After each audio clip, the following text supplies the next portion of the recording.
జూబ్లీహిల్స్ ఉప ఎన్నికలు అన్ని పార్టీలు ప్రచారంని జోరెత్తిస్తున్నాయి.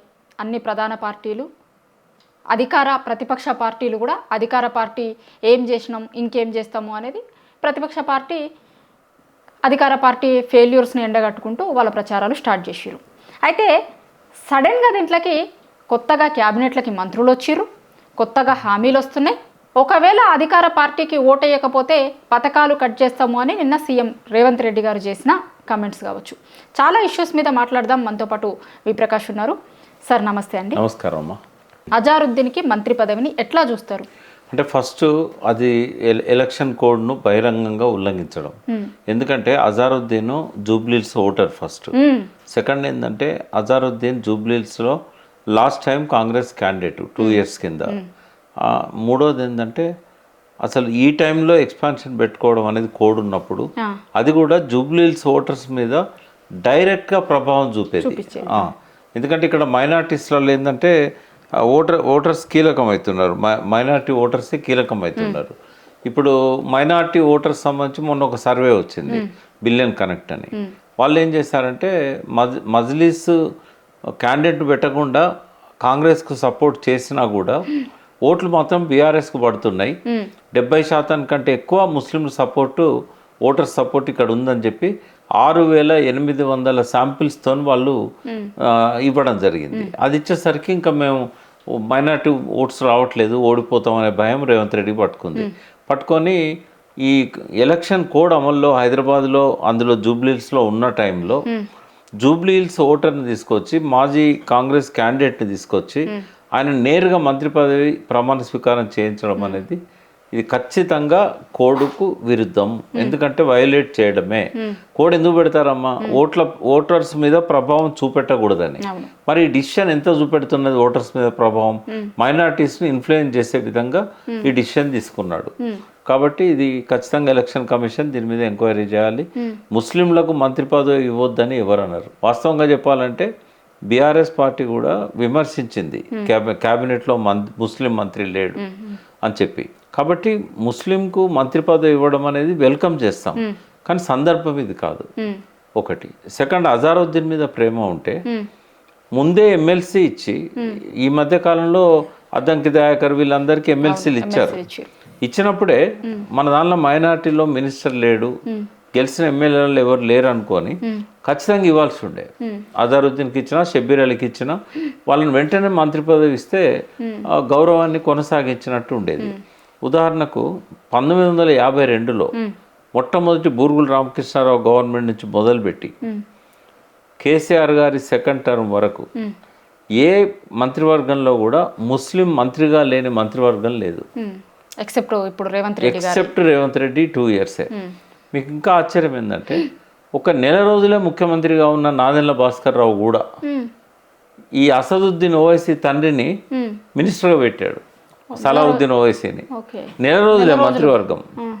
దామోదరం సంజీవయ్య ఆయనది కూడా చిన్న మంత్రివర్గం, 3 సంవత్సరాలే ఉన్నాడు.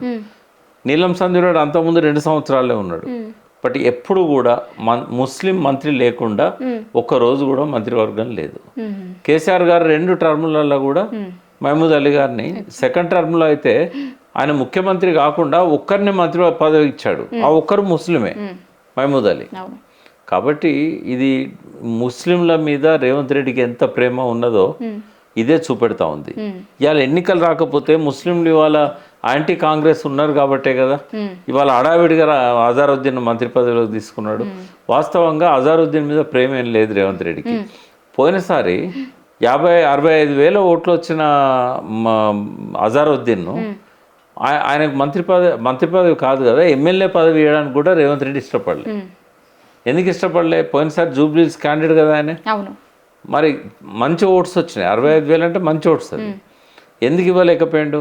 మజ్లీస్ పార్టీకి ఈ హైదరాబాద్, ఈ తెలంగాణ ఇది మా జాగీర్ అనుకుంటారు వాళ్ళు. ఇంకోరు ఎదగకూడదు ముస్లిం కమ్యూనిటీలో. అజారుద్దీన్ ఇప్పటికే సెలబ్రిటీ, ఒకసారి పార్లమెంట్ సభ్యుడు. ఆయన కనుక గెలిస్తే ఇక్కడ ముస్లిమ్స్ అంతా అటు సైడ్ పోతారేమో. ముస్లిమ్స్ ఎప్పుడు వాళ్ళ మీద డిపెండ్ అయి ఉండాలి, వాళ్ళు ఏం చెప్తే అది ముస్లిమ్స్ వినేటట్టు ఉండాలి. ముస్లింలకు ఏ పథకం కావాలన్నా మేమే డిసైడ్ చేయాలి. అని చెప్పి వాళ్ళది ఒక గమండ్ ఉంటుంది. అది ఎక్కడ దెబ్బతింటుందో, రెండవ పవర్ సెంటర్ ముస్లింలకు ఏర్పడుతుంది కావచ్చు. జనరల్గా మైనారిటీస్ నాయకులు ఏమనుకుంటారంటే ఉన్నదే కొద్దిమంది కదా, ఇప్పుడు 10% 14% ఉంటారు, వీళ్ళంతా మా కంట్రోల్ ఉండాలనుకుంటుంది ఆ పార్టీ. తిరుగులేని శక్తి మేమే ముస్లింలకు. అటువంటిది అజారుద్దీన్ వస్తే కాంగ్రెస్లో మళ్ళీ ఒక ముస్లిం పవర్ సెంటర్ వస్తుంది. ఇంతవరకు ఇచ్చిన మంత్రులంతా కూడా ఎట్లుండేదంటే వాళ్ళు ఒక పవర్ సెంటర్ క్రియేట్ చేయడానికి ఎప్పుడు ప్రయత్నం చేయలే. వాళ్ళు అదే పార్టీకి లాయల్గా ఉన్నారు. మహమూద్ అలీ ఉన్నా, ఇంకోరున్నా. కానీ అజారుద్దీన్ అట్లా కాదు. ఆయన ఏంటంటే ఆల్రెడీ సెలబ్రిటీ, ఇంటర్నేషనల్ పాపులారిటీ ఉన్న వ్యక్తి కాబట్టి భయం ఉంది వాళ్ళకు. అందుకే వాళ్ళు ఏం చేశారు, అజారుద్దీన్ మీద కూడా రషీద్ భయ్యా అని ఒక ముస్లిం క్యాండిడేట్ను మజ్లిస్లో పెట్టింది. ఒక మైనారిటీ అక్కడ ఎమ్మెల్యేగా కాంగ్రెస్ పార్టీ టికెట్ ఇచ్చిందని గౌరవించి వాళ్ళు క్యాండిడేట్ పెట్టుకుంటూ లేరు. అజారుద్దీన్ ఓడించడానికి కూడా ఎంఐఎంను పెట్టారు. బట్ ఇవాళ ముస్లిం క్యాండిడేట్కు టికెట్ ఇవ్వలేదు కాంగ్రెస్. అయినా కూడా వాళ్ళు క్యాండిడేట్ పెట్టకుండా కాంగ్రెస్ని సపోర్ట్ చేస్తున్నారు. ఈ డిఫరెన్స్ ఎట్లా అర్థం చేసుకోవాలి అంటే అజారుద్దీన్ అంటే వ్యక్తిగతంగా ఆయన ఎమ్మెల్యేగా కూడా గెలవకూడదు అనేది మజ్లిస్ యొక్క ఇంట్రెస్ట్. ఇప్పుడు ఆయనకు ఏకంగా మంత్రి పదవి ఇచ్చిండు రేవంత్ రెడ్డి. అంటే మజ్లిస్కి రేవంత్ రెడ్డి దూరం కాదు, వాళ్ళిద్దరు ఒకటే. మరి ఏం చెప్పించుంటాడు అంటే ఈయన కొసెళ్ళే మనిషి కాదు, కేవలం 6 నెలలే కదా ఈ పదవి, ఏదో ఎలక్షన్లలో మన క్యాండిడేట్ బయటపడడానికి మీరు సైలెంట్గా ఉండండి. అజారుద్దీన్ ఆయన మంత్రి పదవి ఇచ్చినా కూడా ఆయన ఉండేది ఓన్లీ 6 నెలలే. ఎందుకు 6 నెలలే ఉండాలి?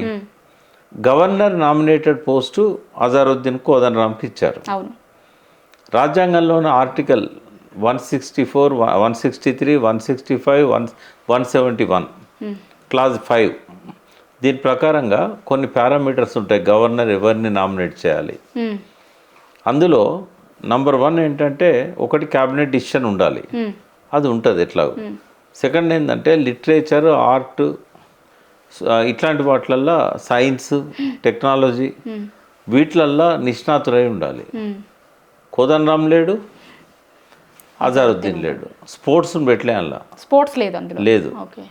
కాబట్టి దీని మీద ఒక బీహార్ గవర్నమెంట్ ఒకప్పుడు పాట్నా హైకోర్టు తీర్పిచ్చింది. బీహార్లో ఒక క్రికెటర్కు గవర్నర్ నామినేట్ చేస్తే దాన్ని కొట్టేసింది హైకోర్టు, పాట్నా హైకోర్టు. ఈ క్రికెట్ అనేది ఆర్ట్ కిందకి రాదని. కాబట్టి ఏ డెఫినేషన్ కూడా అజారుద్దీన్ కవర్ కాదు.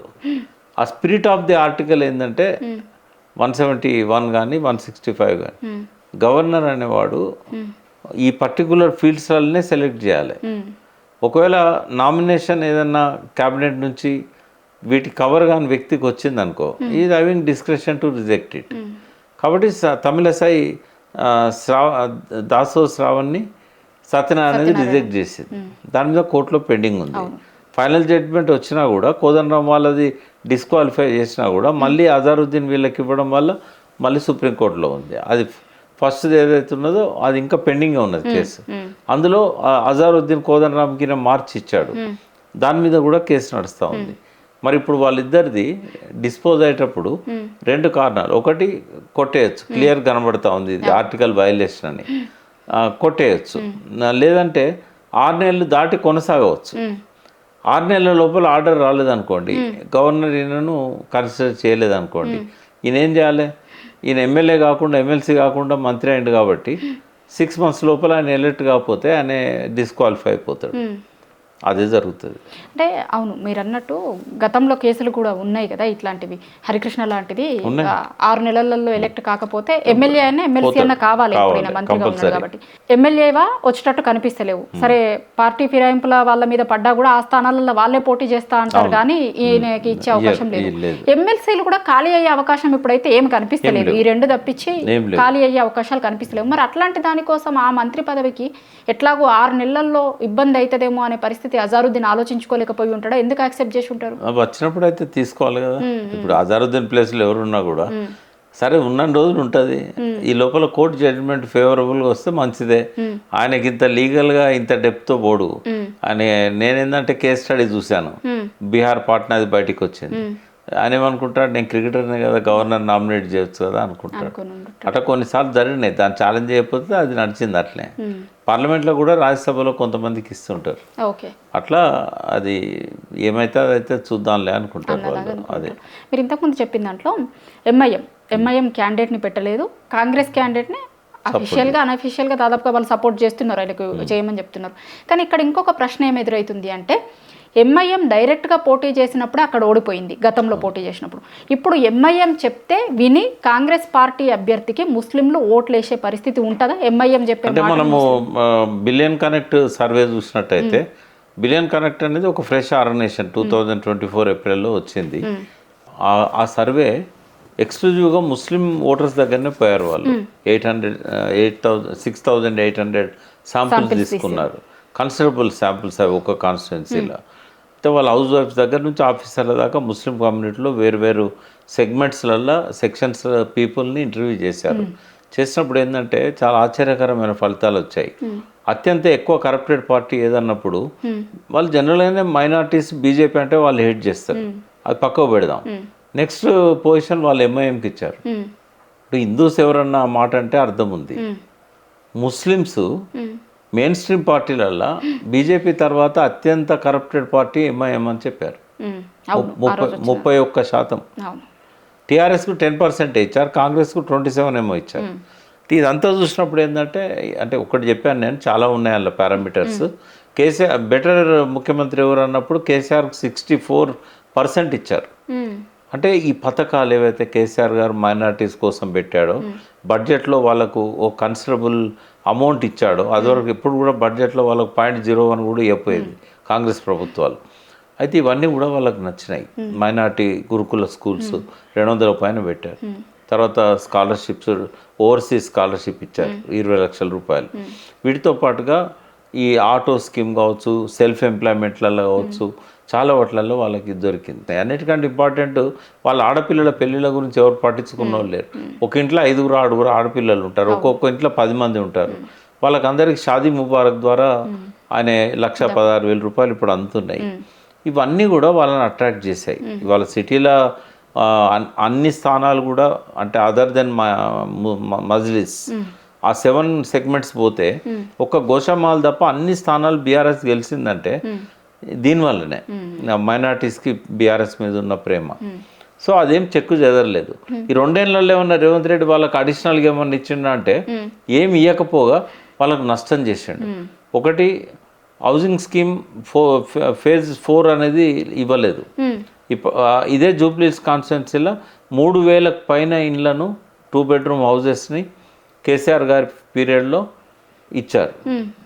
రేవంత్ రెడ్డి దగ్గరికి వచ్చేసరికి ఏంటంటే షార్ట్ లిస్ట్ అనేవి కూడా ఇవ్వలేదు. అవి పెండింగ్ ఉన్నాయి చాలా.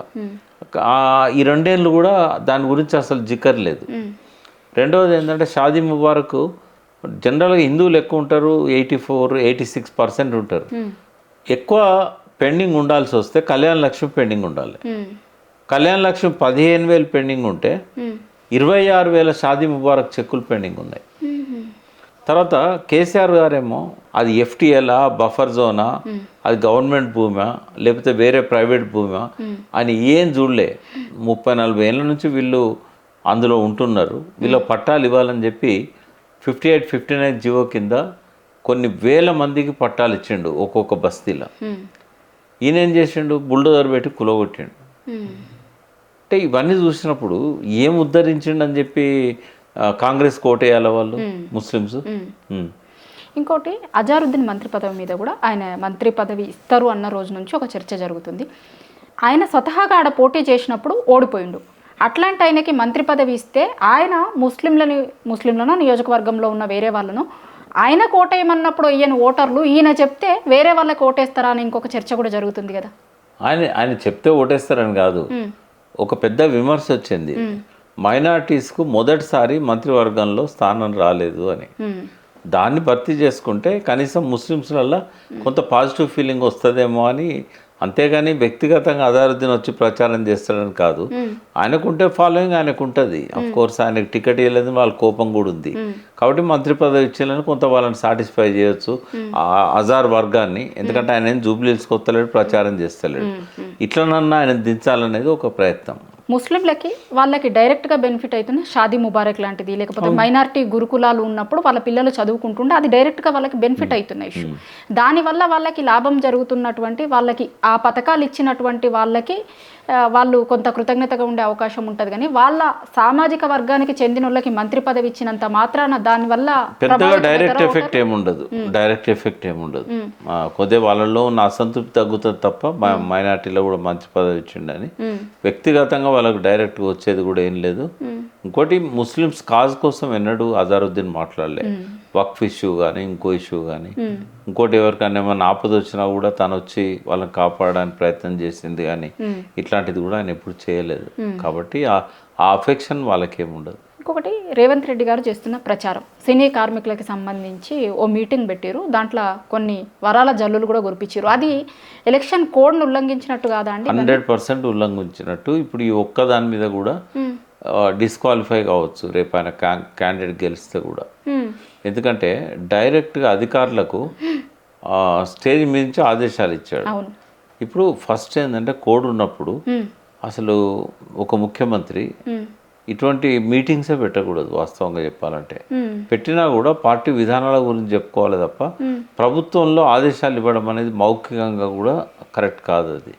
కాబట్టి ఆ ఆదేశాలు ఇవ్వడము, ఆయన వాళ్ళకు వరాలు కురిపించడము. ఎందుకంటే ఇవాళ considerable number of voters cinema field నుంచి ఉన్నారు. ఎక్కువ మంది ఉండేది ఇందిరానగర్, కృష్ణానగర్, ఎల్లారెడ్డి కూడా. స్టూడియోస్ కూడా అన్నీ ఉన్నాయి జూబ్లీహిల్స్లోనే. రామానాయుడు స్టూడియో కానీ, పద్మాలయ కానీ, అన్నపూర్ణ కానీ ఇవన్నీ కూడా ఉన్నాయి ఆయన ఈ పరిధిలోనే. కాబట్టి ఒక విస్తారమైన కమ్యూనిటీని ఇన్ఫ్లుయెన్స్ చేసే విధంగా రేవంత్ రెడ్డి డాష్ మీకెళ్ళి అధికారులను మీకు ఆదేశాలు ఇస్తున్నా అని చెప్పడము, ఇట్లాంటివన్నీ కూడా అవి 100% కోడ్ వైలేషనే. కాబట్టి ఇది రేపు ఒకవేళ నిజంగానే కాంగ్రెస్ గెలిచింది అనుకోండి, ఆయన డిస్క్వాలిఫై అయిపోతాడు అభ్యర్థి. చాలా ఉన్నాయి కేసులు ఇటువంటి గతంలో డిస్క్వాలిఫై అయినాయి. కేవలం మస్జిద్ దగ్గర మీటింగ్ పెట్టిండనే చెన్నారెడ్డిని 68లో హైకోర్టు తప్పు బట్టి ఆయన ఎన్నిక చెల్లదని చెప్పింది. 6 years డిపార్ట్ చేశారు ఎలక్షన్ నుంచి ఆయన. నిన్న సీఎం గారి ప్రచారంలో జూబ్లీహిల్స్లో నియోజకవర్గ అక్కడున్న ప్రజలు బీఆర్ఎస్ పార్టీకి ఓటేస్తే కనుక 200 యూనిట్ల కరెంట్ రాదని, సన్నబియ్యం రావని, రేషన్ కార్డులు రావు అని చెప్తున్నారు. ఒక్క జూబ్లీహిల్స్ ఓటర్లు ఓటేయకపోతే అంటే ఆయన దాని ఇంటెన్షన్ ఏమని అనుకుంటారు మీరు? అక్కడ వేయకపోతే రాష్ట్రం అంతా బంద్ చేస్తానా, ఆ నియోజకవర్గంలోకి ఇవ్వము అనా? ముఖ్యమంత్రి ఏంటంటే ఎప్పుడు అబద్ధాలు మాట్లాడతాడు, ఎప్పుడు మభ్య పెడతాడు, ఎప్పుడు ప్రజల్ని తప్పుదోవ పట్టిస్తాడు. కాబట్టి ఈ విషయాలకు ఎటువంటి ప్రాధాన్యత లేదు. నేను ప్రతి ఓటర్కి చెప్తున్నా, జూబ్లీహిల్స్ ఒక దగ్గర టీఆర్ఎస్ గెలిచినంత మాత్రాన 119 నియోజకవర్గాలలో పథకాలను ఆపలేడు. ఆయనతో కాదు అది. కాబట్టి ఇంకోటి, ఒకవేళ ఏదన్నా జరిగి ఈ ఎలక్షన్లో టీఆర్ఎస్ గెలిచిన తర్వాత రేవంత్ రెడ్డిని దించేశారనుకుందాం, కేసీఆర్ ముఖ్యమంత్రి అయ్యండి అనుకుందాం. కేసీఆర్కి అటువంటి దురలవాటు లేదు. ఆరోగ్యశ్రీ అనేది ఎప్పుడో వైఎస్ రాజశేఖర రెడ్డి పెట్టాడు. ఈ రోజు వరకు కూడా కొనసాగుతూ ఉన్నది. 9.5 సంవత్సరాలు టీఆర్ఎస్ పాలనలో కూడా కొనసాగింది. ఇటువంటి అబద్ధాలు ఎందుకు చెప్పాలి? మరి సన్నబియ్యం కేసీఆర్ ఎందుకు రద్దు చేస్తాడు? అసలు హాస్టళ్ళల్లో, గురుకులల్లో సన్నబియ్యం ఇంట్రడ్యూస్ చేసిందే కేసీఆర్ ఆనాడు ఉన్న పరిస్థితుల్లో. ఇవాళ ఏంటంటే గోడౌన్లలో అంతా స్టాక్ నిండింది కాబట్టి తప్పనిసరి పరిస్థితుల్లో దాన్ని వదిలించుకోవాలి కాబట్టి సన్నబియ్యం ఇస్తాడు. కానీ ఈయనకేమి సన్నబియ్యం ఇవ్వాలనే ప్రేమ కూడా లేదు. నేను గ్యారంటీ చెప్తున్నా, నెక్స్ట్ 3 years ఈ సన్నబియ్యాన్ని ఈయనే ఆపుతాడు. ఆయన ఇచ్చే పరిస్థితి లేదు ఆయనకి. జూబ్లీహిల్స్ నియోజకవర్గంలో ప్రతి ఇంటికి లబ్ధి దొరికింది. 2 bedrooms ఇవాళ 3,000 మందికి పైన వచ్చినాయంటే అది కేసీఆర్ కదా చేసింది. వాటితో పాటు ఇంకా చాలా, ఇప్పుడు జూబ్లీహిల్స్ కాన్స్టిట్యున్సీలో 28,000 మంది దళితులు ఉన్నారు. దళితులకు దళిత బంధు పథకం పెట్టింది ఆయనే కదా. ఆపింది ఎవరు? ఈయనే రేవంత్ రెడ్డి ఆపిండు. నా దగ్గర డబ్బులు లేవని చెప్పేసి దాన్ని ఆపేసిండు. అంటే ఆయనకు పేదవాళ్ళ మీద ఉన్న ప్రేమ, బస్తీ ప్రజల మీద ఉన్న ప్రేమ ఈయనకు లేదు, రేవంత్ రెడ్డికి లేదు. 2 ఏళ్ల నుంచి కనీసం డ్రైనేజ్ పొంగిపోలుతుందంటే కూడా పట్టించుకోలేదు. రోడ్లను బాగు చేయలేదు. ₹1 బస్తీలకు కేటాయించలేదు. హైదరాబాద్ మున్సిపల్ కార్పొరేషన్కి ఆయన ఇచ్చింది ఏమీ లేదు. ఇన్ని అవస్థలు పడుతున్న వాళ్ళ కోసము ఇప్పుడేదో ఎలక్షన్లు వచ్చినాయని చెప్పి టూత్ పాలిష్ వర్కులు చేస్తున్నారు జూబ్లీహిల్స్ కాన్స్టిట్యున్సీలో. కాబట్టి ప్రజలకు అవగాహన ఉంది. వాళ్ళు ఎందుకు ఇవాళ కాంగ్రెస్ను వ్యతిరేకిస్తున్నారు? ఇవాళ మీరు సోషల్ మీడియాలో ఏ సర్వేలో చూసినా, అట్లనే సెఫాలజిస్టులు చేసే ఏ సర్వే చూసినా 50% ప్లస్ బీఆర్ఎస్కి అనుకూలంగా వస్తుంది. ఇది నేను చెప్పడం కాదు, సర్వేలు చెప్తున్నాయి. చెప్తున్నాయి. ఇక మరి అటువంటప్పుడు ఓడిపోతానన్న భయంతో పిచ్చి పిచ్చి పనులు చేస్తున్నాడు. ఆయన అబద్ధాలు మాట్లాడతాడు, ఆయన అభండాలు వేస్తాడు, ఇష్టం వచ్చినట్టు మాట్లాడతాడు. హరీష్ రావు కేటీఆర్ను బిల్లారంగా అంటున్నాడు. వాస్తవంగా ఈయన కాసిం రజ్వీ. బిల్లారంగా అని కనుక నువ్వు ఇట్లే మాట్లాడితే నువ్వు కాసిం రజ్వీ అని ప్రజలు నిన్ను పిలవాల్సి వస్తుంది. తర్వాతనమ్మా ఇప్పుడు మంత్రి పదవులు 3 ఖాళీగా ఉన్నాయి. ఇంకా నిజంగానే ఈ జూబ్లీహిల్స్ ఎన్నికలను ఇన్ఫ్లుయెన్స్ చేయడానికి కాకపోతే, ముస్లింలను మభ్యపెట్టడానికి కాకపోతే, నువ్వు నిజంగానే క్యాబినెట్ ఎక్స్పాన్షన్ చేయాలనుకుంటే మరి 3 నింపొచ్చు కదా, ఇంకా 2 ఎందుకు ఖాళీ పెట్టినావు అంటే ఈ జాలు మనం అర్థం చేసుకోవడానికి. ఈ ముస్లిం ఓటర్స్ ఎవరైతే ఉన్నారో ఆ సోదరిమణులకు నేను చెప్పేది ఏంటంటే, ఈయన మాయలో పడకండి. ఎందుకు అనంటే నేను కేవలం మిమ్మల్ని మభ్యపెట్టడానికే ఈ 6 నెలల కోసం అజారుద్దీన్కు మంత్రి పదవి ఇచ్చాడు.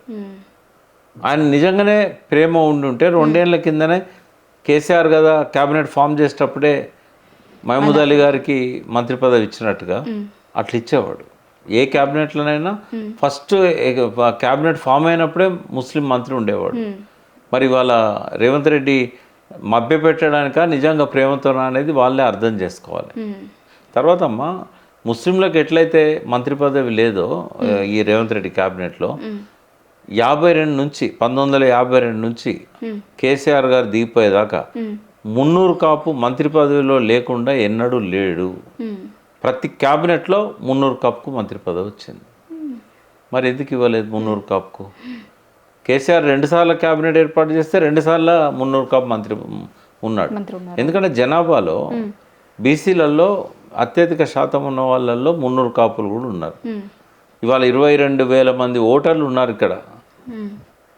ఈ 300 కాపులు బీసీలలో నంబర్ 1 300 కాపులే ఇక్కడ హైదరాబాద్ సిటీలో.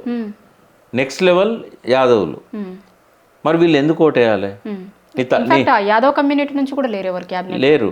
నీ తల్లిదండ్రులను కోసం అప్పుడు అందులో కేసీఆర్ గారు 2 మంత్రివర్గాల్లో కూడా ఒక గౌడ్ ఉండేది, ఓ యాదవ్ ఉండేది, ఒక 300 కాపు ఉండేది, ముదిరాజు ఉండేది. అయితే ఇక్కడ ఏంటంటే నేను చెప్పదలుచుకున్నది, ఇక్కడ ఉన్న జూబ్లీహిల్స్లో ఉన్న ఓటర్స్ అందరికీ మూలాలు గ్రామాలలోనే ఉంటాయి.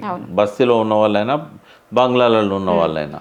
మరి నీ అన్నదమ్ములను గోసపుచ్చుకుంటున్నాడు, మళ్ళీ వాళ్ళని ఆత్మహత్యల దిక్కు నెడుతున్నాడు. రైతులకు ఉపయోగపడే ఏ పని చేయకపోగా వాళ్ళకు వచ్చే పథకాలు కూడా సరిగ్గా ఇవ్వడం లేదు. నువ్వు మోసం చేసినావు రైతులను.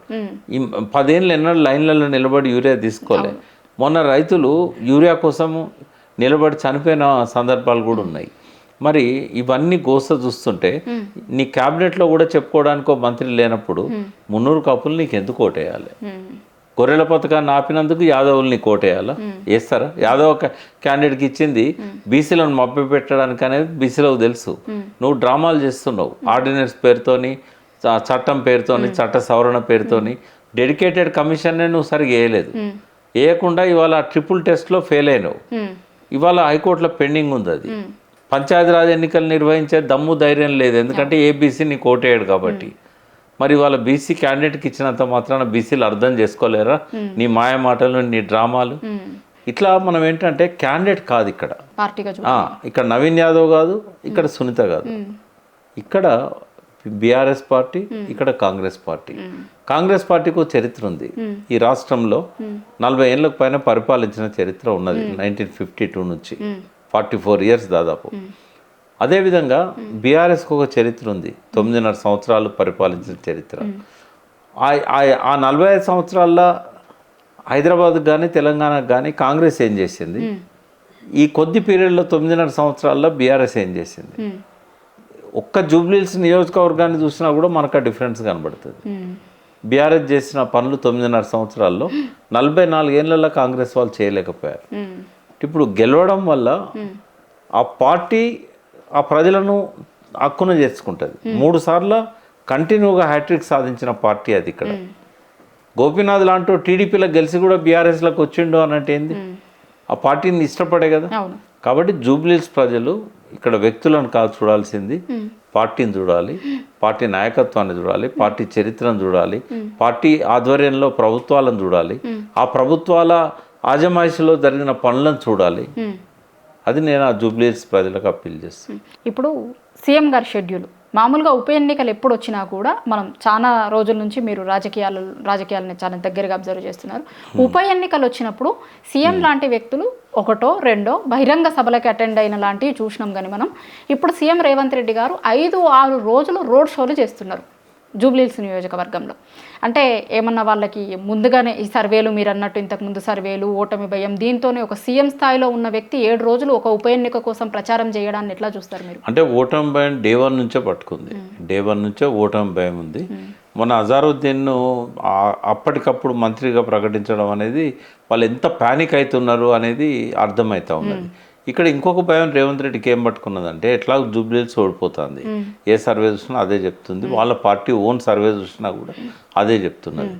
అయితే ఇక మెరుగయ్యే పరిస్థితి కూడా వాళ్ళకి కనబడతలేదు.